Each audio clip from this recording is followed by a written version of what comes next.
Hi, and welcome to Happy Kitty Kitchen. Today's recipe is mint cucumber yogurt. Remember that mutton machboos recipe we put out last week?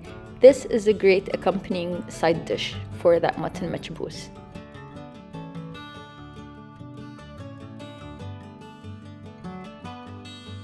Start out by crushing the dried mint leaves so that you get a finer dust and you don't get any of those dried mint leaf chips in your teeth.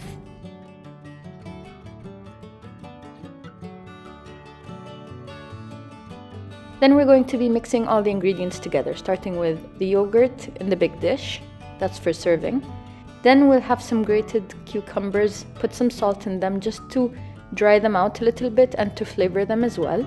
Scoop the cucumber out and squeeze out the juices while you're scooping.